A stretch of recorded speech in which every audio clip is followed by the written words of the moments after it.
East of Los Angeles, a calm holiday weekend is shattered by a devastating explosion. A neighborhood is destroyed.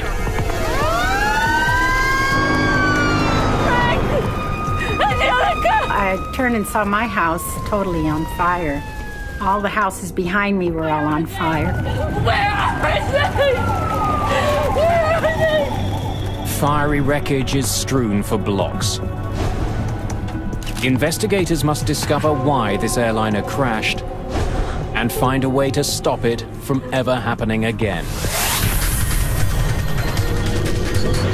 Mayday, Mayday.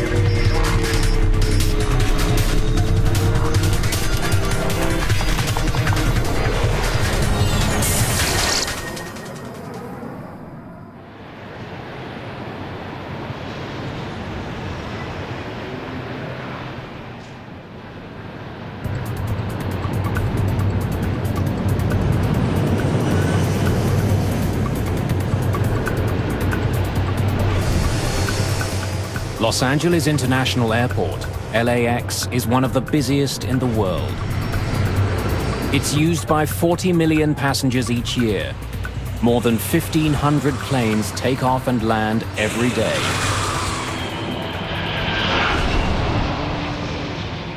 It's August the 31st, 1986, Labor Day weekend.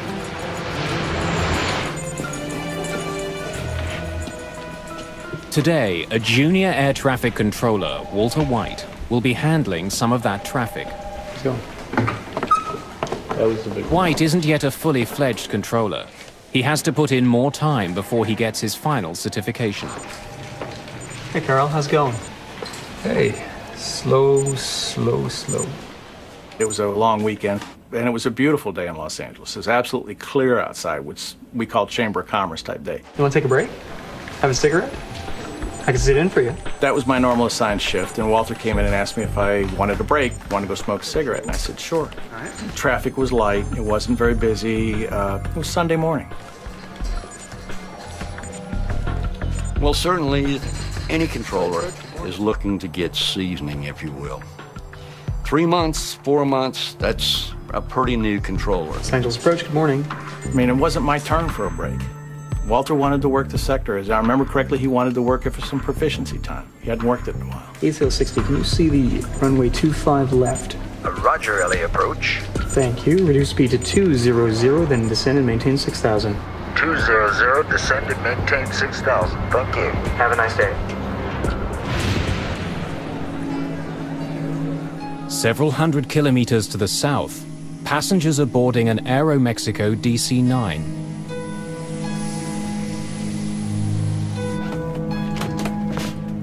Dr. Donald Wong and his sons are returning from a highly successful fishing trip. Jason, I think we should put it up in the kitchen. They caught an enormous sailfish, Your mom would love it. which they plan to display at home. Labor Day weekend was the last weekend before school was to start.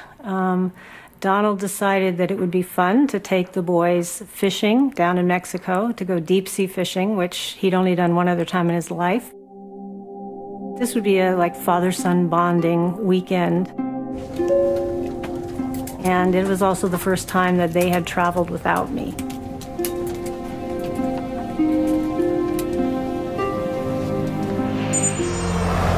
Just east of LA, the suburban city of Cerritos wakes up slowly. In the 1970s, this bustling community had been one of the fastest growing in Los Angeles County.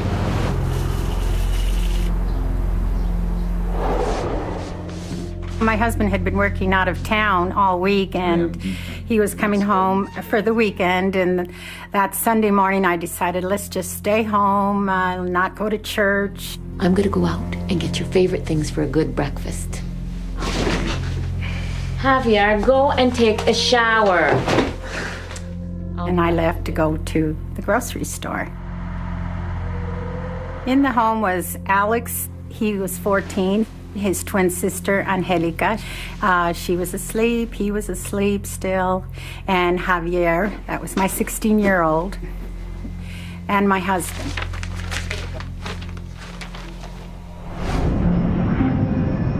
As Estrada leaves on her errand, Aeromexico Flight 498 is just 20 minutes from LA.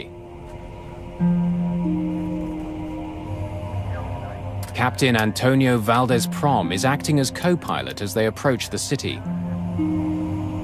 First Officer Jose Valencia is piloting this leg of their journey. Ready when you are, Cap.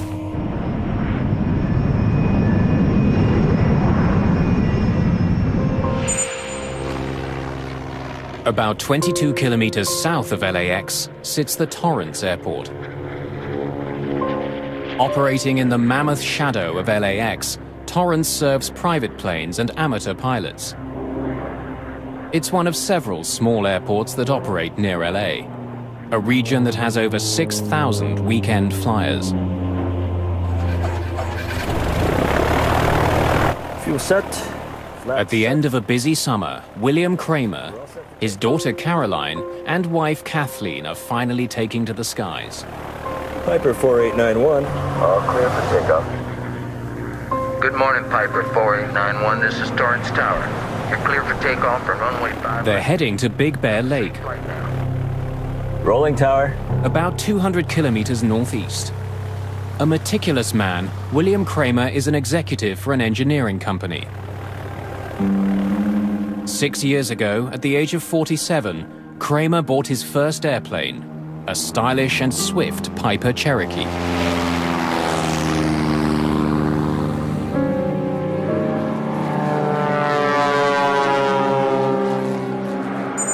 Wings West 5225, Los Angeles approach, depart Seal Beach, heading 320. Expect a visual approach, runway 25 left. Report airport in sight. Thanks. Walter White's job as arrivals controller is to make sure incoming planes keep well clear of each other. He's directing them to land on one of two runways. Aerial approach, runway 25 left. Thank you. Southeast of LAX, the crew of Aeromexico Flight 498 is still a few minutes from their first contact with Walter White. But in the skies above Los Angeles, a deadly series of events is about to unfold. Dozens of people who have never met will be bound together forever in a tragedy that will affect everyone who flies. Airspeed.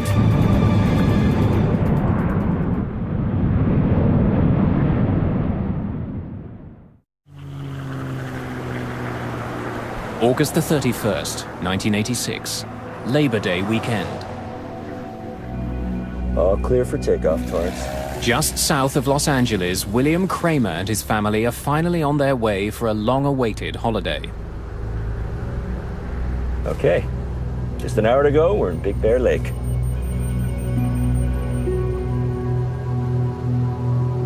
The reporting, visibility of 14 miles today. Pretty good. As the Torrance Airport recedes behind him, Kramer begins climbing to 3,000 meters on his way northeast to Big Bear Lake.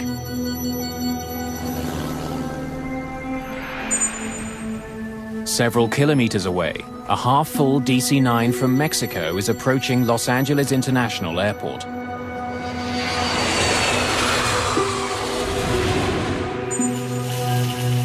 Less than 2,000 meters below them, Teresa Estrada is driving home with the groceries for a holiday breakfast. Her husband and 3 children are waiting just a few blocks away.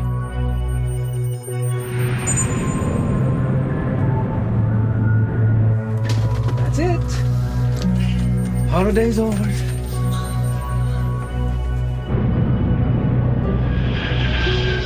PSA 1765, 12 plus, 1 mile southbound. It's not a busy morning, and one by one, arrivals controller Walter White guides his planes in safely. Report airport in sight. At 11:47 a.m., he gets his first call from Aeromexico Flight 498. Los Angeles approach. Good morning. This is Aeromexico 498. Aeromexico 498, Los Angeles approach, 25 left, final approach course. Do you have information? Aeromexico Flight 498 is now officially inside what's known as the Terminal Control Area, or TCA. Sometimes referred to as the birdcage, the TCA is a complex piece of three-dimensional airspace around the airport.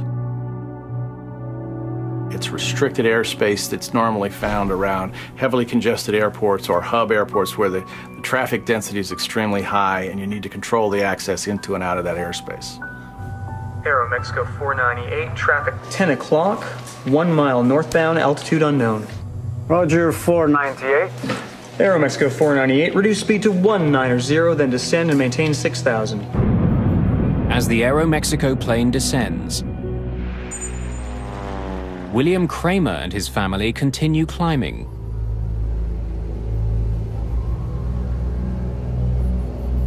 I hope it's like this when we get to Big Bear. We should be able to see the ocean by now.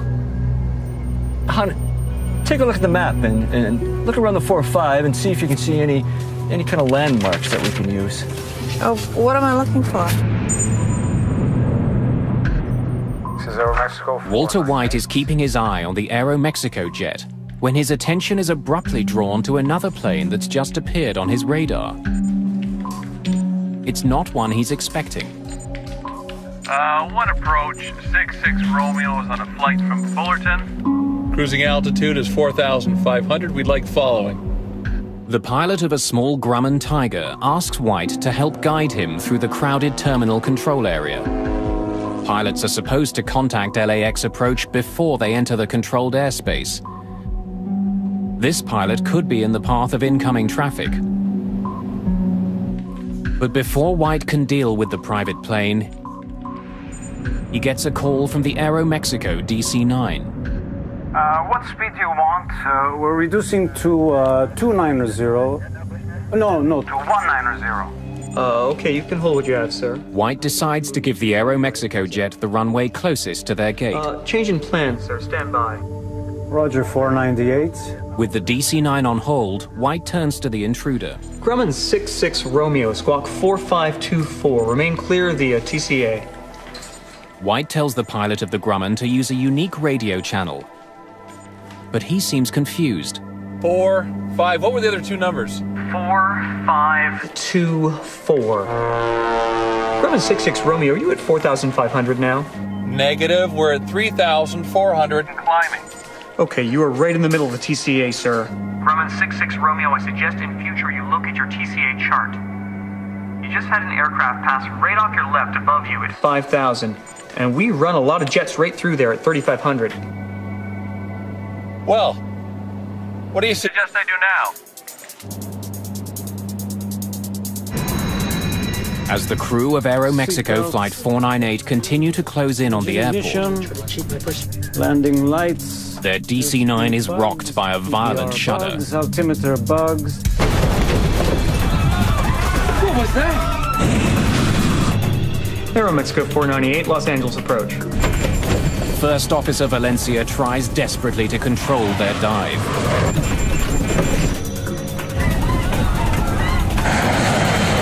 Aero Mexico 498. Los Angeles approach. This can't be.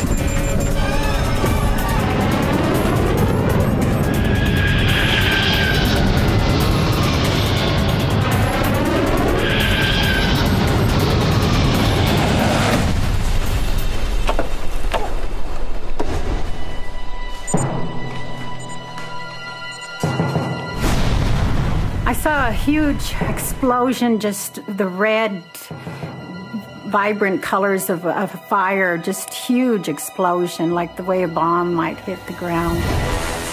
White is getting no response from the Aero Mexico jet. Aero Mexico 498, Los Angeles approach. And now he can't find it on his radar screen. I'm sitting there talking with the two departure controllers and not really thinking. I hear Walter say something like, I think I lost one. Aero Mexico 498, Los Angeles approach. That immediately got everybody's attention. So he looked at the radars and could hear him calling Aero Mexico 498. Called him several times on the radio. Where was Aero Mexico? At this point, we weren't absolutely sure what had happened. White calls to an incoming jet for help. American 333 Heavy. I want you to take a look around at 11 o'clock. I just lost contact with a DC-9. Let me know if you see anything down there, please. 11 o'clock, 5 miles. What altitude? He was last assigned 6. He's no longer on my radar scope, American 333 Heavy. Okay, I see a very large smoke screen off on the left side of the aircraft, about 11 o'clock.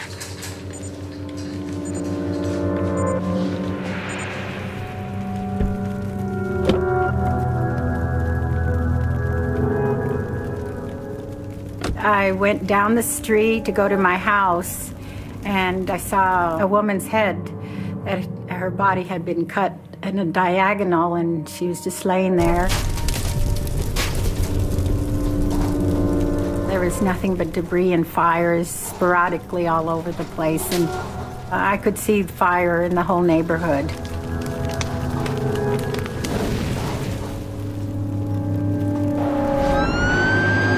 Nearby, an engine from a local fire station had been on a training exercise led by Fire Captain Larry Hambleton. All of a sudden, one of the firemen tapped me on the shoulder and said, "There's a big column of smoke, off to our left." So I picked up the mic and made a guess at the address. Responding to a large fire north of 91 north of Carmenita. They came back and said, "Well, we've got a report of an airliner down." So I upgraded the response to basically triple what I initially asked for. I'm calling for a third alarm and 2 air squads east of 183 in Carmenita.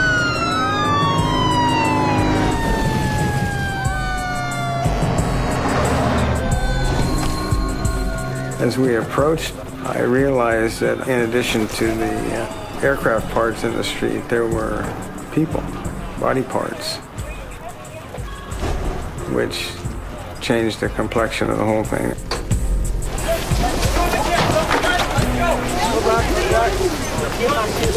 Larry, get in here. Set up a perimeter.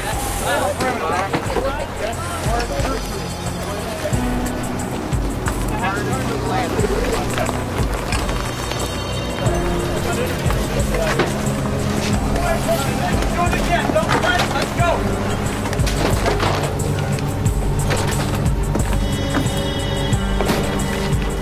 Hello? Hello? Can anybody hear me?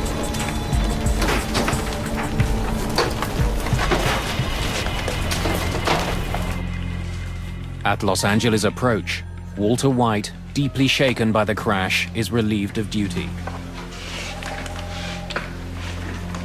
I remember watching Walter get up and walk out of the room by himself.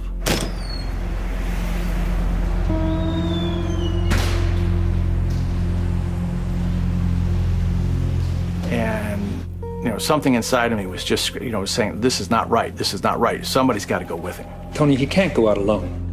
I could have been sitting there just as easy as him. And I don't know if I'd have done anything different than he did.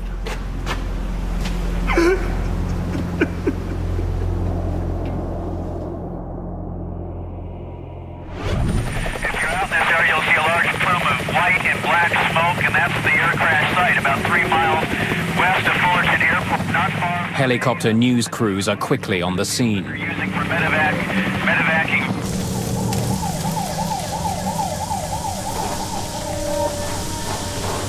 There was a lot of fire in front of me, and my house is just totally on fire. Frank! Angelica! Javier! Angelica! And I saw my neighbor. Where are they? I said to her, "Rose, where's my family? What happened?" And she goes, "Oh, honey, your family's in here. They're over here. We're looking for you." And within myself, all I could do was thank God that they were safe and sound.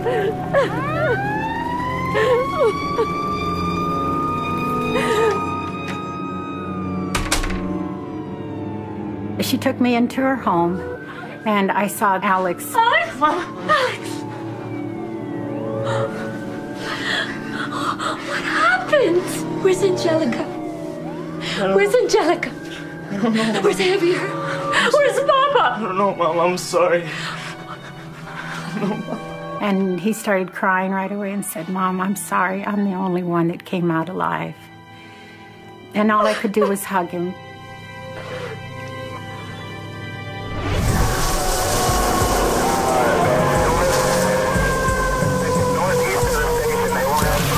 Pieces of fuselage have torn through nearby homes, setting them on fire. The tail section of the jet has been catapulted more than a block from the crash site.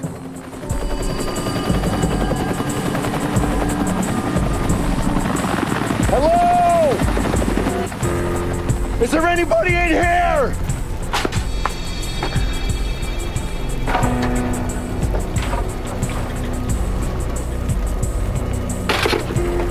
As I surveyed the houses and the crash site around me, it was a very surreal experience to stand right there for probably 4 or 5 minutes before anybody else showed up and not see another living soul. I have got wreckage all over the place. There are no survivors, just fatalities. You know, I dealt with death on 1 or 2 or 3 people in a residential fire, but never a whole airliner full of people.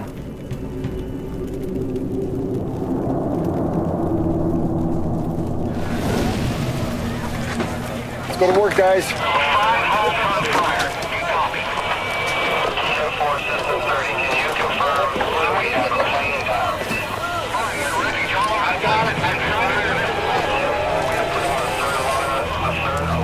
I don't think I ever saw a whole human being.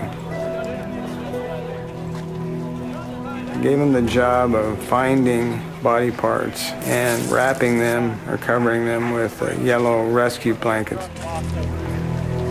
No matter where it was, ever so small or whatever, you know, a hand or a torso or a leg or whatever, that became life to us. It was treated with respect. My memory of the incident is in a muted shade of brown. It's not black and white, it's not vivid color. You know, the grass isn't green, you know, the houses don't have paint. It's all some muted brown shade. And I'm told that that's my brain's way of taking something violent and horrible and softening it a little bit so that I can live with it and deal with it. This neighborhood has just been torn apart. Yellow sheets mark the bodies. I count 1, 2, 3, 4, 5, 6, 7, 8, 9, 10, 11 bodies right now. Oh gosh, this neighborhood has just been devastated. 16 houses have been damaged, many of them completely destroyed.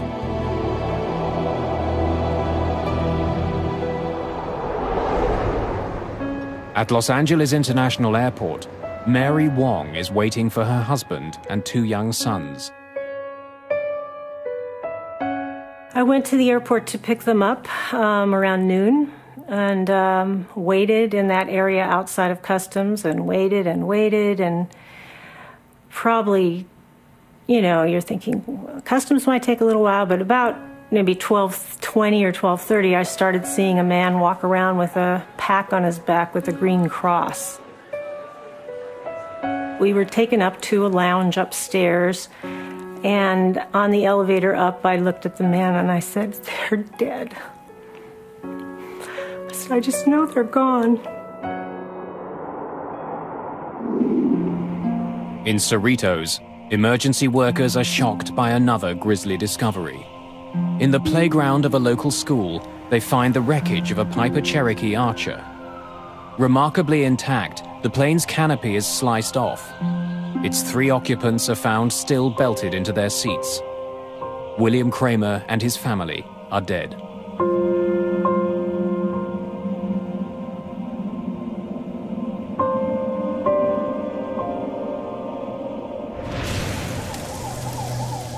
All the passengers and crew on Aeromexico Flight 498 are also dead.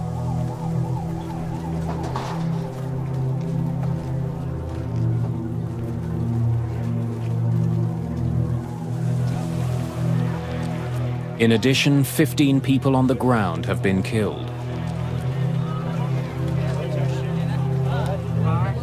It's a horrifying situation. 2 planes have crashed into a California neighborhood.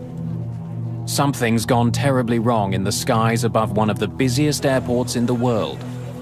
Now investigators have to find out exactly what happened.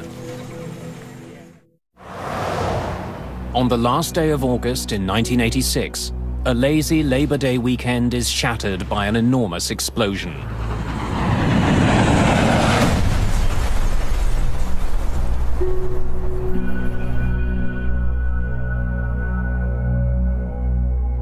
Two planes crash in LA County, destroying several houses.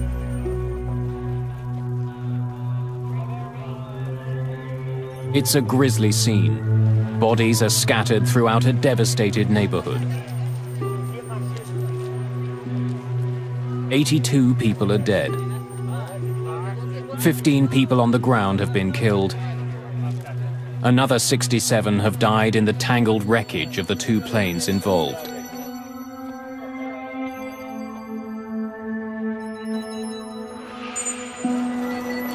Investigators from the National Transportation Safety Board arrive that night. They include experts in human performance, flight systems, and air traffic control.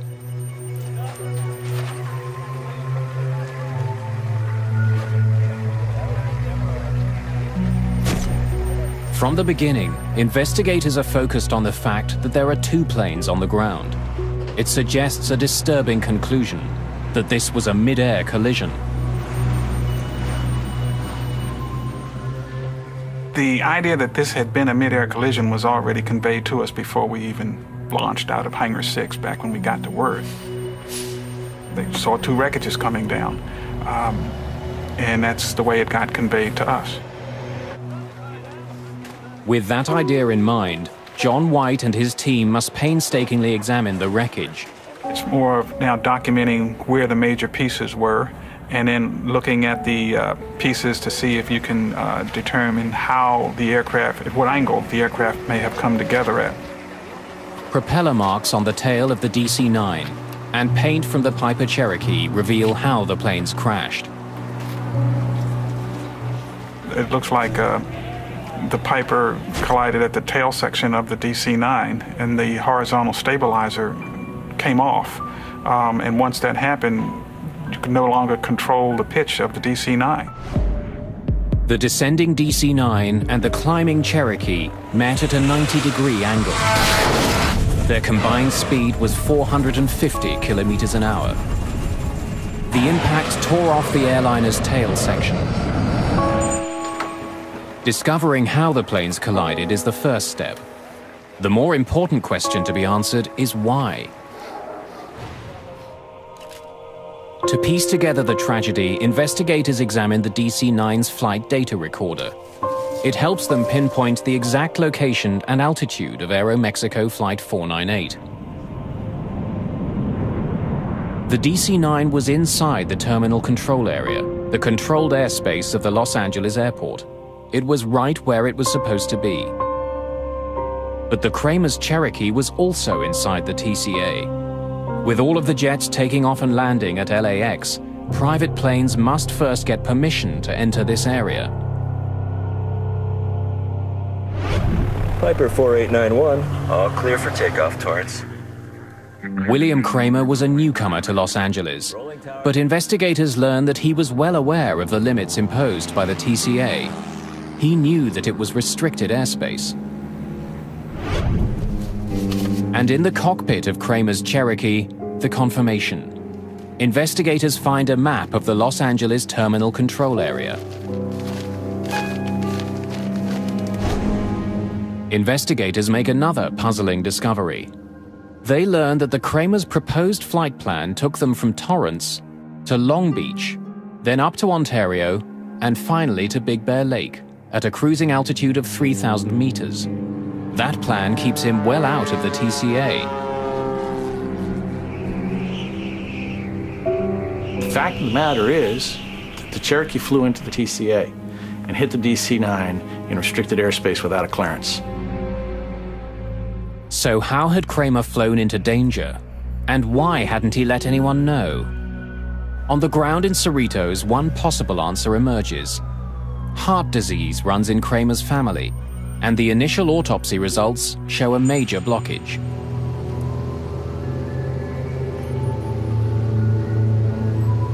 Are you all right, Bill? Yeah, I'm fine. Kramer may have suffered a heart attack on the flight, leaving the plane without a pilot.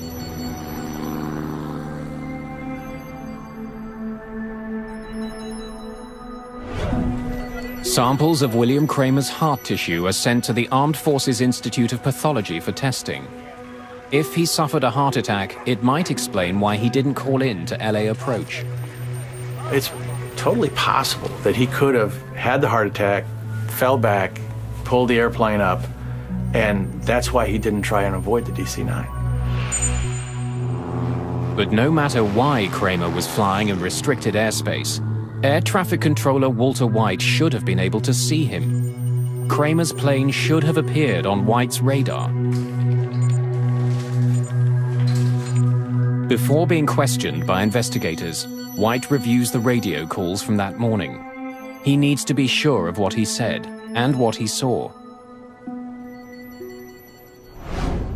Richard Wentworth was one of the investigators who talked to White. At any time, did you see the Piper Cherokee on your scope? No. No, sir. The Piper's target was not displayed. It is my belief that it was not on my radar scope. He was positive that the aircraft was not there for him to see.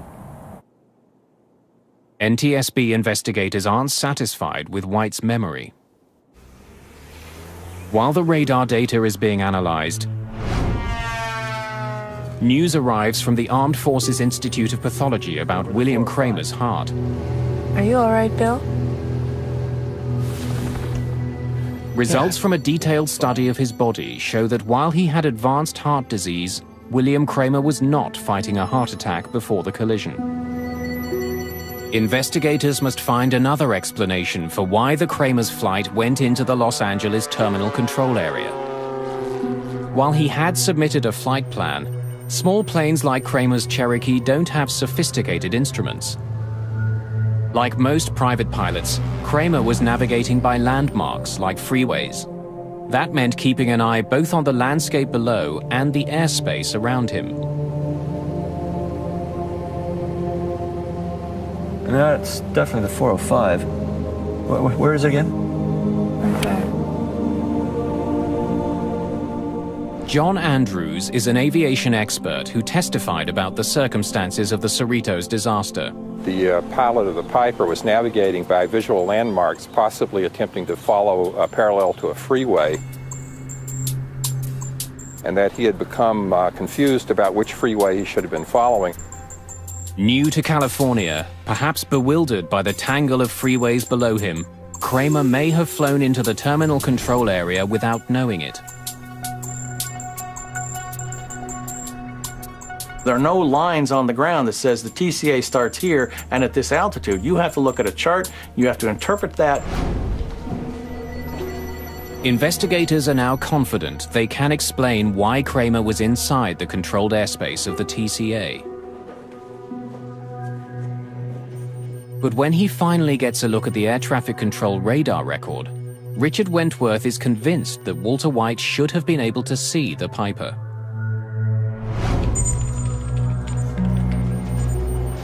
We were able to determine that the aircraft that collided with Aeromexico was there to be seen.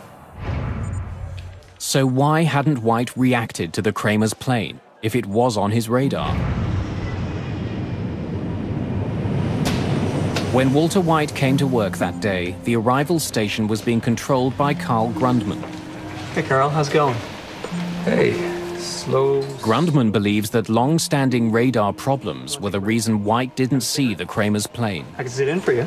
Controllers have been complaining about the radars for a long time. Yours, buddy. All right, thanks a lot. Take care. We had reported problems with the radar not picking up targets several times. When radar signals strike a target, they bounce back to the receiver. But if buildings or mountains interrupt the radar, the return signal can disappear. You may lose one target. You may lose two targets. It may not be presented for one sweep. Did you see the Piper Cherokee on your scope? No, sir. But that doesn't mean that the target isn't there. A blind spot is only an instantaneous thing. It's not a continuous thing. I think I lost one. There were also holes that were just because the radar was old. It was just not as accurate as it might have been. It was not state-of-the-art equipment, that's for darn sure. There's an effect called flicker. When a computer becomes overloaded, the scope will flicker. Every now and then, targets will drop out or can drop out. We reviewed that data. We had no evidence that there were any malfunctions of any systems in Los Angeles.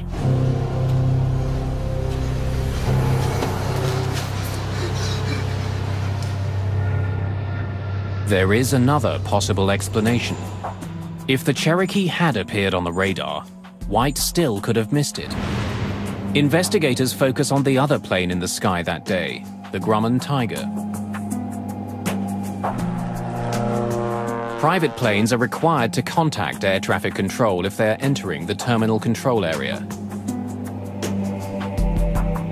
But the Tiger was already deep into the TCA before it radioed Walter White. One approach, 66 Romeo is on a flight from Fullerton. Cruising altitude is 4,500. We'd like following. Grumman 66 Romeo, are you at 4,500 now? Negative, we're at 3,400 and climbing. Okay, you are right in the middle of the TCA, sir. There was an aircraft that was east of the airport which he became involved in. That was what they called a violator. Grumman 66 Romeo, I suggest in future you look at your TCA chart. You just had an aircraft pass. The problem with the conversation between the controller and the pilot of the Grumman is that it went on too long. Why were you so mesmerized by the Grumman? I thought he posed a risk. This occurred during a critical time at which the two aircraft to the southwest of his display, which was the Aeromexico and the Cherokee, were merging. But even if the Cherokee's signal did appear on White's radar, and even if he had seen it, investigators discover that White still would not have had all the information he needed. Radar signals only show controllers that a plane is in range. Transponders on planes can broadcast other information, including height and speed. But at the site of the Cherokee wreckage, investigators discover the plane's transponder is a basic model. It only sends out information on the plane's direction. It provides no information about the plane's altitude. So these controllers were pretty much used to seeing a little triangle which represented a VFR aircraft with no altitude readout, traversing all over the place. And unless they learned firsthand from the pilot, they had an expectation that the aircraft would not intrude into that airspace. Grumman 66 Romeo squawk 4524. Investigators believe that White's divided attention, perhaps made worse by an older radar system, explains why air traffic control never warned the DC-9 of the danger posed by Kramer's Cherokee. Any landmarks that we might be able to use as a visual. But there's another mystery that hasn't been solved. Studying the radar records from the day, NTSB investigators are startled by what they find. Neither the crew of the DC-9 nor the pilot of the smaller Cherokee took any evasive action before the crash. Both pilots appear completely unaware of each other. Definitely the 405. Why hadn't the pilots of either airplane reacted? Visibility was over 20 kilometers. How could two planes collide in the clear blue sky? To try to get a better sense of what was happening inside the Aeromexico cockpit, investigators listened to the airplane's cockpit voice recorder. Los Angeles approach, this is Aeromexico 4. The flight crew had put Walter White on their overhead speakers. The microphone for the cockpit voice recorder was right beside the speakers. Depart Seal Beach, heading 320. Much of what the pilot said was drowned out by White's voice. Reduce speed to 200, then descend and maintain 6,000. Altimeter bugs. The radar information paints a puzzling picture.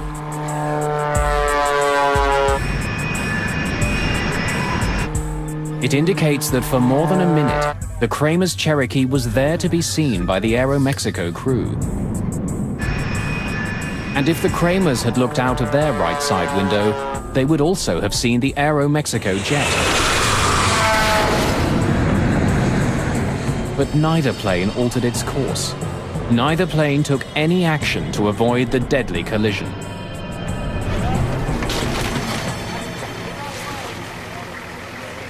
Investigators believe that if William Kramer was indeed lost and using the freeways as a guide, he might never have seen the approaching DC-9. The window he would have been looking out of was the pilot's window, but the DC-9 was coming from the other direction. A visual landmark that I can... This would have been a very unfortunate situation because the DC-9 was approaching from the far right side and in fact could only be seen out the passenger's window, which was on the right side of the aircraft.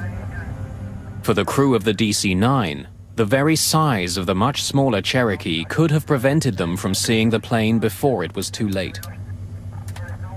In some cases, when the small aircraft is closing very rapidly, by the time the aircraft becomes large enough for you to easily see it, it's almost too late to avoid the collision. The FAA generally has taken a sort of as a rule of thumb that you need about 12 seconds in order to see an aircraft, decide that it's a threat, and then execute an avoidance maneuver. In the case of the collision at Cerritos, by the time the aircraft became large enough to see, you were down very close to that 12-second limit. In case after case of mid-air collisions, we find out that the aircraft gave no indication that they saw each other until the time they actually collided. The design of the cockpit windshield may also have contributed to the disaster. Hey, Maria. Everything okay? It's possible that during part of the approach, at least for one of the pilots, the aircraft was actually behind the center post, and unless the pilot moved his head back and forth to clear that airspace, unless he had a reason to do that, it's possible the aircraft was obscured during part of the time in which he might have had a chance of seeing the other aircraft. Ignition. The disaster over Cerritos revealed several tragic weaknesses in the air traffic control system. One of the most glaring was that pilots could not be relied on to see and avoid each other. They'd need new technology to keep a mid-air collision from happening again.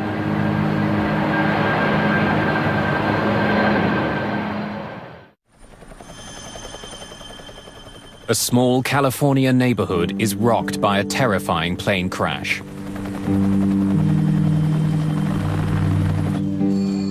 "82 people are killed when a private plane slams into a large passenger jet.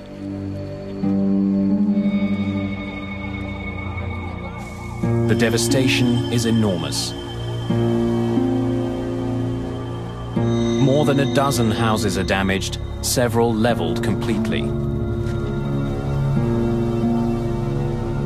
The NTSB report makes it clear that there are glaring problems across the air traffic system.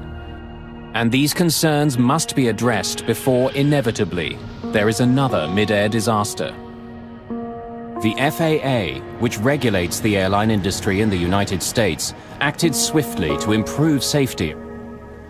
A new kind of transponder was required for smaller planes, the kind that might have helped air traffic controllers recognize that the private aircraft posed a danger. If you had an aircraft that flew under a controlled airspace, you would have a transponder and you would be required to have altitude encoding or reporting. That way it would be no mistake as to whether you had an intruder or not. A new system called Mode C Intruder was also developed to warn air traffic controllers. Mode C Intruder is an automated program that is now incorporated in all our major radar facilities, that if an aircraft should inadvertently intrude, the controller will now be given a visual and an oral alert, thus giving him time to provide a timely warning to the pilot. Range check. Seatbelts, engine ignition. Even for the most diligent pilot, the old strategy of see and avoid had serious limitations. Those limitations would be addressed with the most important innovation of all. The major technological innovation that came out of the Cerritos midair was the congressional mandate that all air carrier aircraft operating within the United States would be outfitted with TCAS, Traffic Collision and Avoidance System. John Andrews worked on the team that developed TCAS. The TCAS collision avoidance system, which was under development, quite possibly could have prevented this accident. TCAS gives the pilot a traffic advisory at 45 seconds before the potential collision. Hey, Maria. Everything okay back there? And then at approximately 25 seconds or so before the potential collision, a resolution advisory is given to actually tell the pilots to climb or descend to avoid the altitude of the other aircraft. See.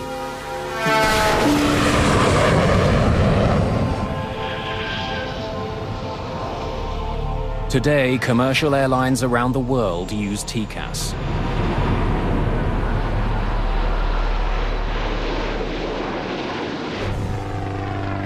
The pilot of the Grumman Tiger, the so-called third pilot whose actions may have played a part in the crash, was eventually charged for flying into controlled airspace in a careless and reckless manner.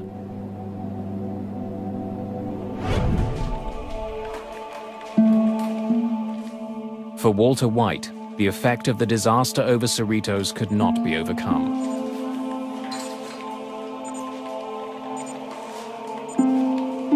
Walter came back to the TRACON, and I think it was probably a month or so later.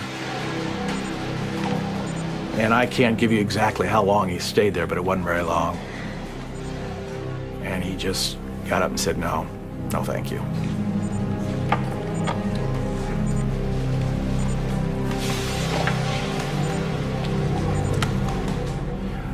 And as far as I know, he didn't talk to airplanes again.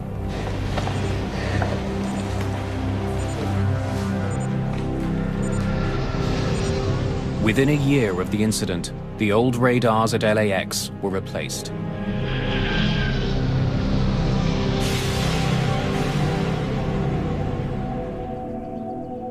In Cerritos, a memorial garden now marks the day of the disaster. Mary Wong has since remarried, but the pain of returning home that day will never go away. There's nobody here. The house is empty. Derek was already living in an apartment in San Diego, and here I was no longer a mother, except to Derek, and I was no longer a wife. And so it shattered my whole world. Days after the disaster, Mary Wong met one of the few people who could fully understand her loss. I went to the memorial service, and it was very important to me to try to meet somebody else who had gone through this. And I knew from reading stories that Teresa had lost her husband and 2 children. And so I saw someone there who I thought was Teresa. She says, "Are you Teresa Estrada?" And I said, "Yes, I am." She says, "Well, my name is Mary Wong."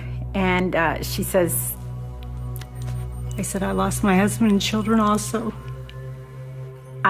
I just wanted to grab her and hug her because she was feeling what I was feeling. So we had an immediate connection, and we've maintained our friendship over these 20 years. Everyone who flies today has been affected by the mid-air collision over Cerritos.